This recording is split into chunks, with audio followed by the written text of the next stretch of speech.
Well, welcome back to pitchside here at the Stadium of Light. We're surrounded by litter, but hopefully I don't get one in the face. You're due on no this seagulls. side. There was a couple. couple. The seagulls are lurking. Sunderland come through 1-0 back to winning ways here as well.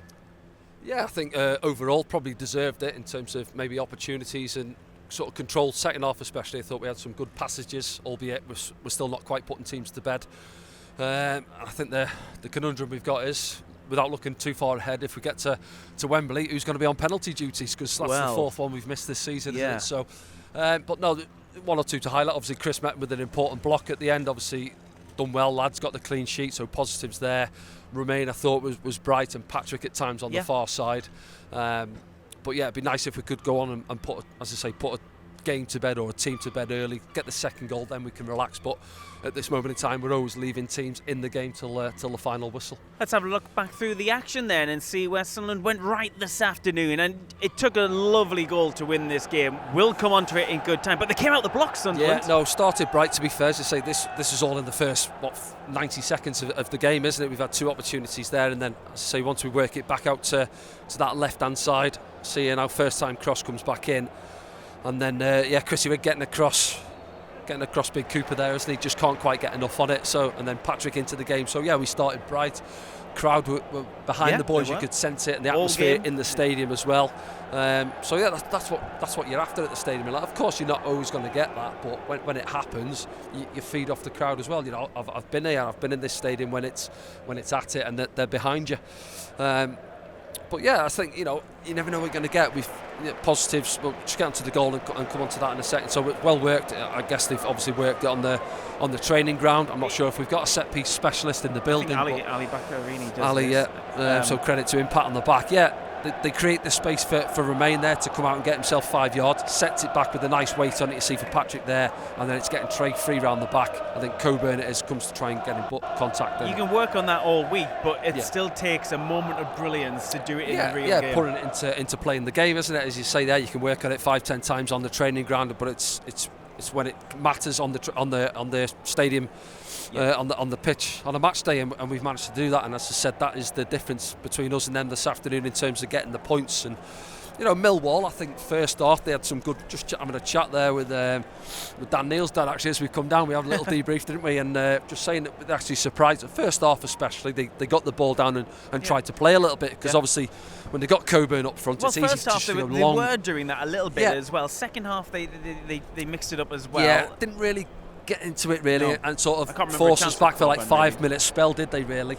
But they sort of tried to pass it, but they didn't really create too many. A few of these in the game, Danny. A few penalty shouts. There was one Stonewall one which we got. The rest. Yeah.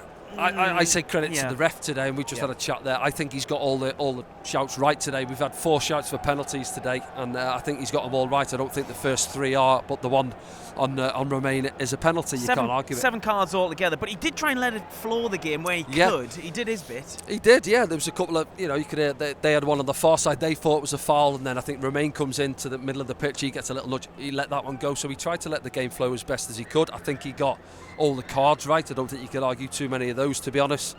I think maybe Wilson's, we had a look at it, I think he's a little bit higher than maybe it's borderline red, but he was low. Yes, he went with a stud showing, but it was sort of low on the ground, wasn't it? But as I say there, I think we have come out on top in terms of shading it. Not too many clear-cut opportunities for either side. I think Job's had a couple as well. That one's a great save, to be fair, from the keeper. Good ball in from Chris Rigg.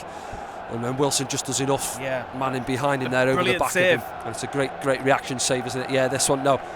And I said, we just chatted to Dan's dad. I said, tell him that's not a penalty. He's gone down. I think, look there, I don't think there's any contact, is there? He has a little look at the referee. He knows, I think, I've conned him, but he hasn't.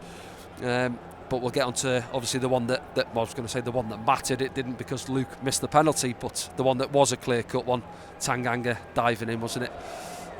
Millwall still creating a couple of opportunities. That's probably Coburn's best in the second half. It's a lovely ball in. I thought the right back was decent, to be fair, Kramer. Lovely ball in, and as I say, they're a yard either side of Anthony Patterson, and they're probably back on level terms.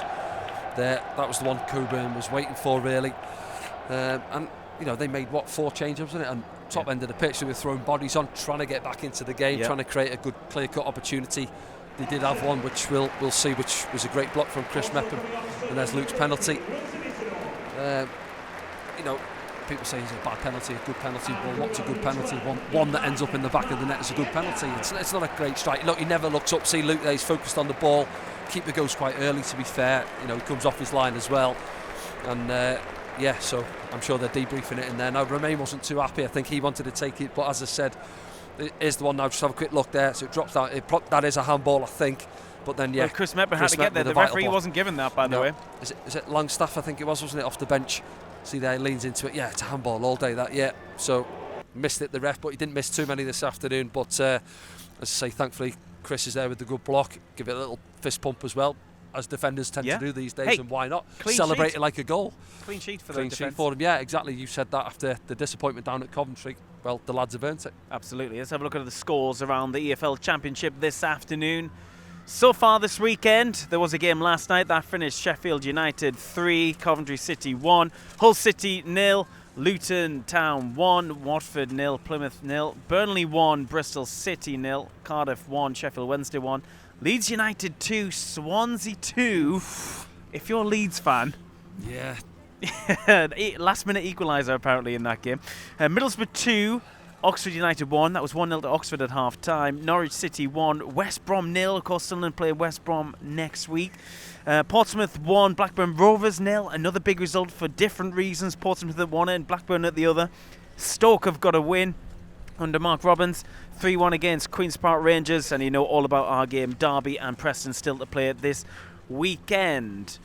So, Danny, let's have a look at the league table. This is tight at the top now, isn't it? Yeah. Let's have a look at this. Leeds dropping points. Sheffield United go top of the pile. At one point, around about the time Leeds beat us, it looked like they were going to run away with it. Yeah. We've said that. I certainly said that as well. So there's a chance they could end up in the playoffs.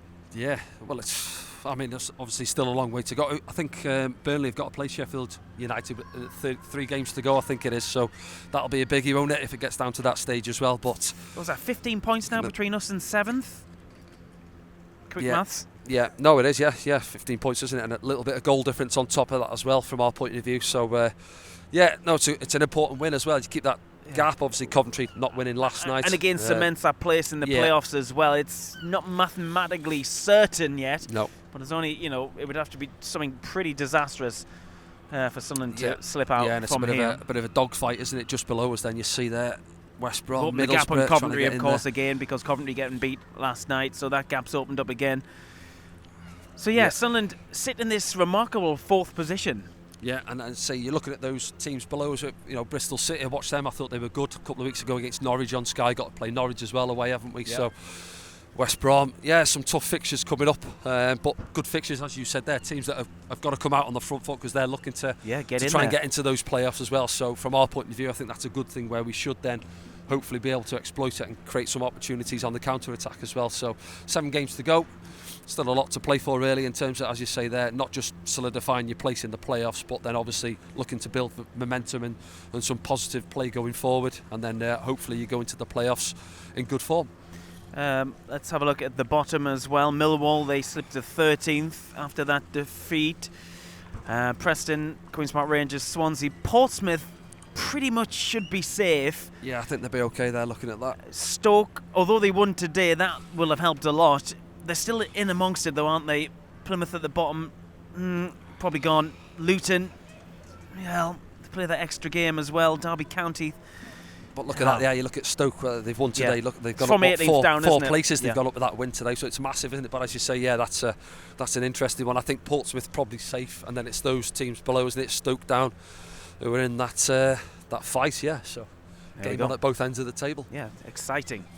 Okay, then that's probably it for us for today. Then we'll leave the ground staff to pick up the crisp packets behind us. We might have to jump on in a minute, Danny, because there's quite a few. We are back in action, as Danny said, next weekend. It's a 12:30 kickoff down at the Hawthorns. Means we'll be on air from 11:15. Is that right? Good maths. Yeah. Well, something like that. Anyway, 11:45 will be on. Bad maths from me. 11:45 will be on there. You can get your Matchday streaming passes right now at safc.com. Enjoy the rest of your weekend. We'll see you soon.